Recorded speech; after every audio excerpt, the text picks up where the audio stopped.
menghidupkan dan mematikan. Qadirun ala kulli syai', Rabbi yang berkuasa atas segala sesuatu. Malikul mulki, memiliki kerajaan di atas kerajaan. Allahu alimul ghaibi wasyahadah, yang maha mengetahui sesuatu yang gaib dan sesuatu yang nampak. Tusirruna wa ma tu'linun, sesuatu yang dihilangkan, sesuatu yang disembunyikan, apapun itu Allah mengetahui, apalagi yang nampaknya. Rabb yang tidak pernah merasa lelah untuk mengijabah dan menjawab doa-doa kita. Di siang dan malamnya senantiasa sibuk untuk merawat dan mengurus kita. Mari kita sama-sama untuk merangkai iman, menyempurnakan takwa, menanam amal kebaikan dan menyemai memupuk ketakwaan kepada Allah Subhanahu wa taala. Mudah-mudahan subuh yang kita laksanakan sekarang ini dengan seluruh kegiatan ibadahnya menjadi amalan terbaik yang diterima di sisinya. Amin ya Allah rabbal alamin. Salawat serta salam mudah-mudahan tercurah limpah selamanya kepada Nabi kita Nabi Muhammad sallallahu alaihi wasallam, kepada seluruh keluarga yang mulia, para sahabat yang setia, dan mudah-mudahan kita dihimpun menjadi umatnya Nabi yang mendapatkan syafaatul uzma di yaumil hisab kelak. Amin ya Allah rabbal alamin. Para jamaah sekalian, insyaallah bahasan kita pada subuh kali ini yaitu adalah mengenai ayat terakhir yang termuat di dalam suratul Falaq, yang bercerita mengenai perlindungan seorang hamba yang begitu lemah kepada Rabb Al-Falaq, yang di dalamnya tersimpul waktu subuh, penutup waktu malam, dan pembuka waktu siang.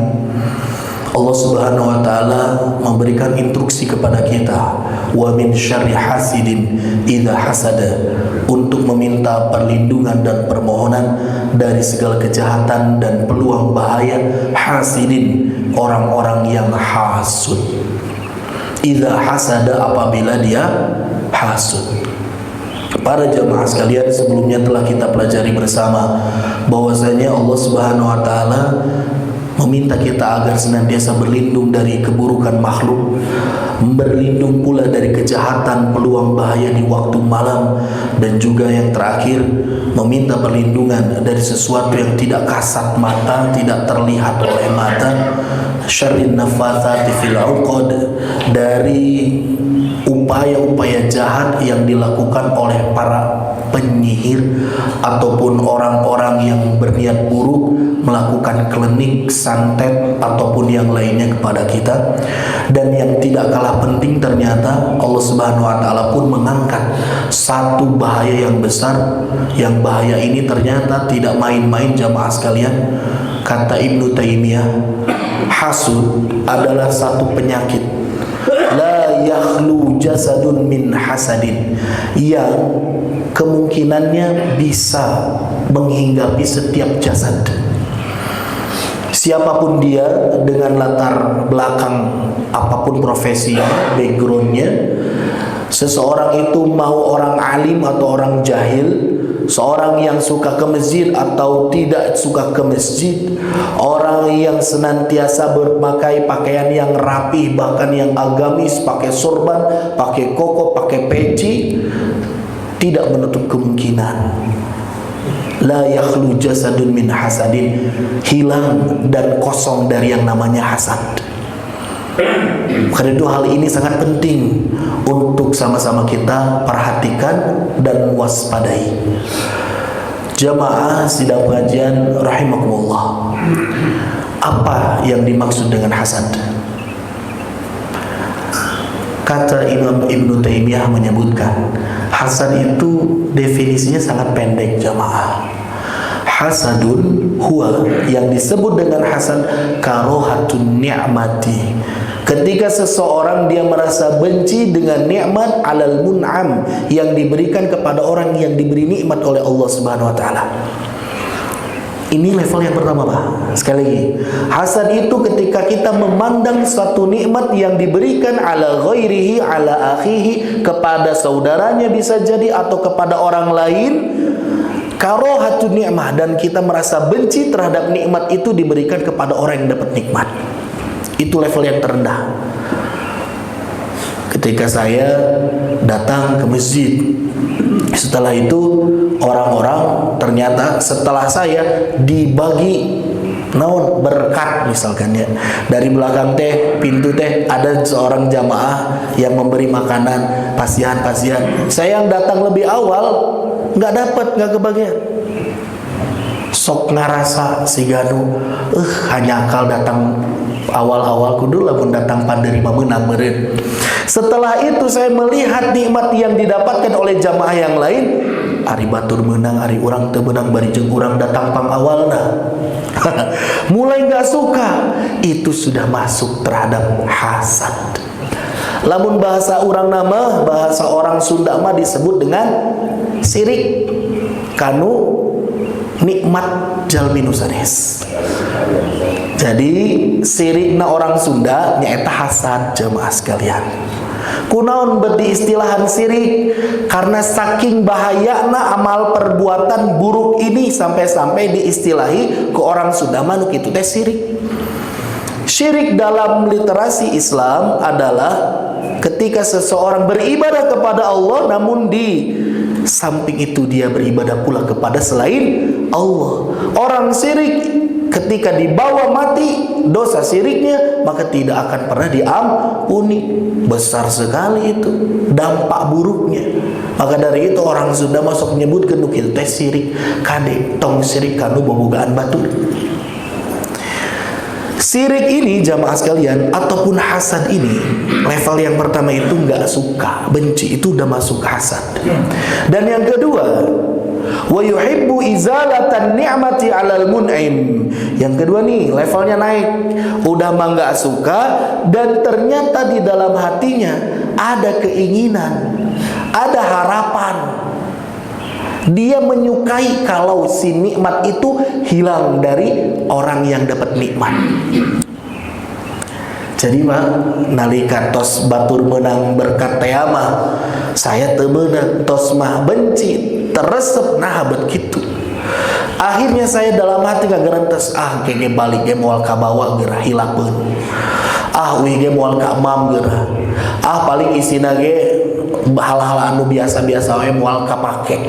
Tah jadi yang kedua itu levelnya naik.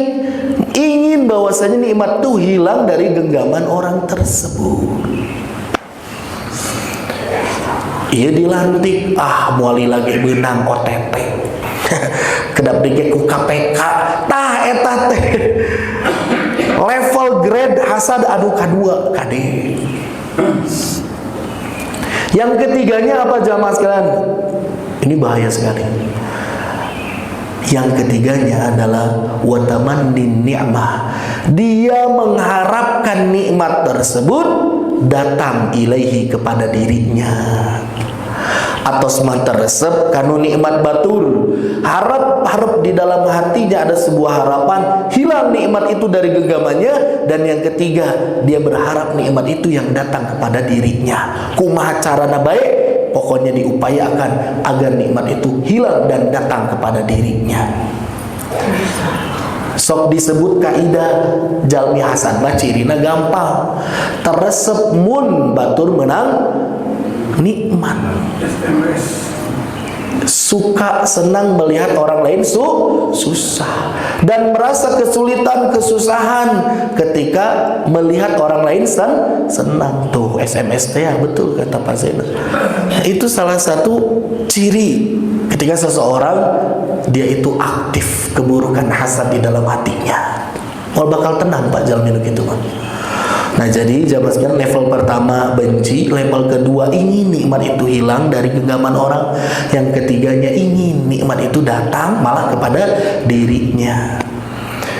Dan yang menarik ternyata Allah berikan gambaran deskripsi bahwasanya dosa umat manusia pertama di langit dan di bumi, ya, dosa yang pertama kali nyampak di langit dan di bumi adalah dosa dari hasad. Mana buktosna Pak? Kalau kita baca Al-Baqarah ayat 30-an kan, ketika diciptakannya Adam dijadikannya khalifah. Wa idz qala rabbuka lil malaikati isjudu li Adam, pada saat perintah Allah kumandang itu disebutkan kepada para malaikat di situ. usjudu li Adam fasajadu illa iblis aba wastakbara wa kana minal kafirin. Pada saat itu jamaah sekalian, Allah perintahkan sujud, malaikat seluruhnya sujud illa iblis, kecuali iblis. Iblis gak mau sujud. Kunaon betiasa kitu teh? Awal mulanya karena rasa dengki dan hasad dalam hati iblis. Ari iblis saha? Iblis teh minal jinni, dari kalangan jin. Di dalam surah Al-A'raf ayat ke-12 nyata-nyata dan jelas iblis mengungkapkan ketidaksukaannya, rasa hasad dan dengkinya kepada makhluk baru manusia yang disebut namanya adalah Nabi Adam alaihissalam. Coba Bapak perhatikan Pak, di dalam surah Al-A'raf ayat ke-12, di situ disebutkan pertanyaan dari Allah kepada iblis.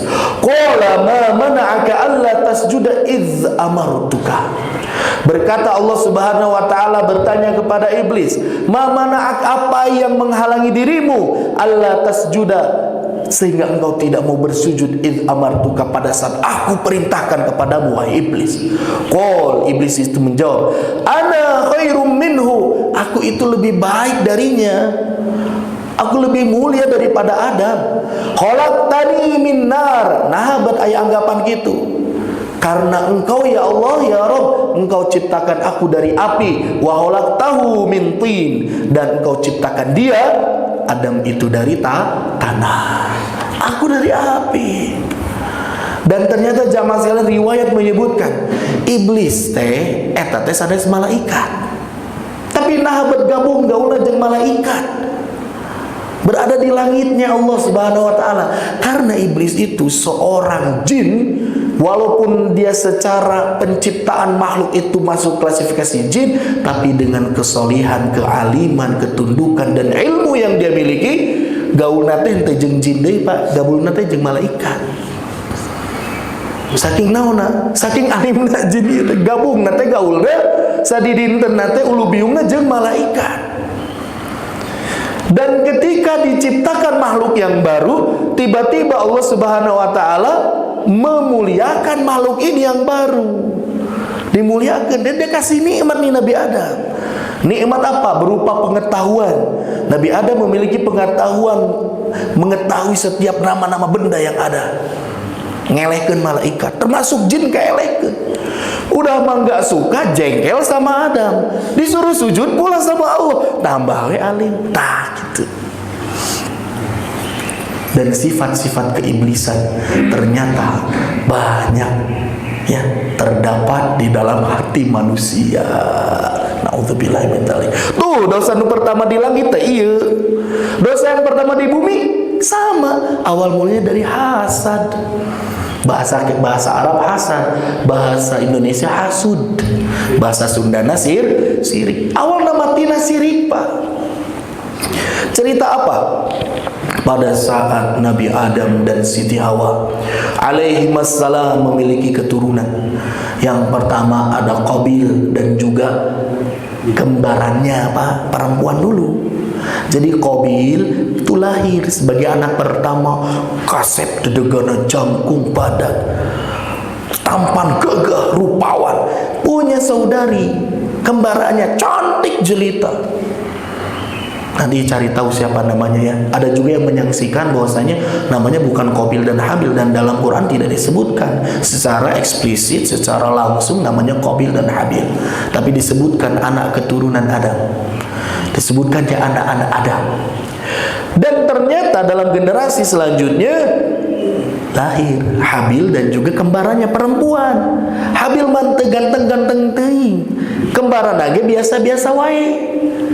Setelah itu datang syariat, karena nggak ada manusia lain Pak, maka dinikahkan secara bersilang. Itu teh keturunan sudah mulai balik dan dewasa teh. Qabil nikah sareng rai atau kembarannya Habil. Habil ngenginkeun kembarannya Qabil. Di situ sudah mulai ada rasa jengkel, kunaon nya beda bebeunanganna gitu. Qabil teh sudah mulai ada rasa nggak suka. tapi masih dipendam dan ditahan. Hasudnya udah aja, karohatun ni'mah, nggak suka dia. Dalam riwayat seperti itu. Setelah itu puncak dari kehasadannya sehingga menjadi muncul upaya untuk pembunuhan, itu ada di dalam surah Al-Maidah, ada dalam surah apa ini? Ya, Al-Maidah ayat 27. Al-Maidah ayat 27 mengungkapkan watlu alaihim naba'a bani Adam bil haqq. Ini pada saat terjadi cerita perintah kepada Nabi Adam agar keluarganya itu memberikan kurban, memberikan suguhan kepada Allah Subhanahu sebagai bentuk ibadah terbaiknya. Kaleresan Qabil mah nyaeta janten patani, Habil mah jadi peternak. Qabil diminta untuk menyediakan panen terbaiknya untuk Allah Subhanahu wa taala. Habil pun sama. Hingga akhirnya ketika diberikan penyuguhan korban itu, Qabil manteleres damel janten patanina, hingga hasil panennya pun buruk, Pak. Yang diberikan sebagai pemberian hadiah kepada Allah itu sesuatu yang buruk. Habil mah masihkeun ternak anu saya nyebutkeun sapi, anu nyebutkeun domba.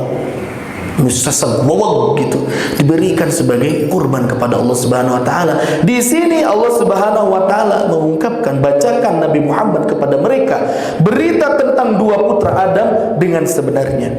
Idz qarraba qurbanan fatqubbila min ahadihima wa lam yutaqabbal minal akhar. Ketika keduanya mempersembahkan kurban, kemudian diterima dari salah satunya. Yang diterima itu dari siapa? Dari Habil. Dan tidak diterima dari yang lain. Siapa? Dari Qabil. Lantas ketika sudah diberitahu Qabil, korban kamu mah nggak diterima oleh Allah, saudara bapak nanti. Kudu nama introspeksi, perbaiki, tanam yang baik, nanti berikan sebagai kurban terbaik kepada Allah Subhanahu wa taala. Iya mah tos kadung hasan, Pak. Kahabil teh. Hingga akhirnya Qabil malah mengucapkan kepada saudaranya itu, qala la aqtulannak, ku urang dipaehan maneh gitu. Saya pasti akan bunuh engkau. Dan benar kejadian, Pak. Qabil dengan tega membunuh saudaranya sendiri, Habil, ditikam hingga mati. Pada saat itu kan belum ada informasi bagaimana cara memulasara orang mati. Sana anu ngantunkeun atuh jalmi teh. Kumaha atuh carana? Ternyata di situ Qabil melihat bagaimana ada burung yang berantam, anu nyebutkeun manuk gagak saurna mah. Udah gitu yang satu mati, yang satu menguburkannya, Pak. Ngorek-ngorek gitu kan utana teh di kitu-kitu singkapkeun lebet we ka lubang, dibuat seperti itu. Habil ini oleh Qabil. Tuh, jadi dosa yang pertama, langit dan bumi itu diawali oleh rasa hasad. Dan bapak-bapak sekalian, hasad ini bisa datang dari orang terdekat dari kita, dan kita tidak menyangka dia itu akan buruk sangka terhadap kita. Hasad itu bukan terjadi ya kepada objek yang jauh dari kita, bisa jadi yang paling dekat dengan kita itu. Dari bos ke bawahannya, dari bawahan karyawan antar karyawan, teman sohib dekat sendiri, bahkan di dalam keluarga saudara kandung itu bisa saling hasad dan menghasadi. Mana buktina? Eta kajantenan Nabi Yusuf dan juga para saudaranya. Bagaimana hasudnya nih saudara-saudara Yusuf sampai-sampai tega untuk apa?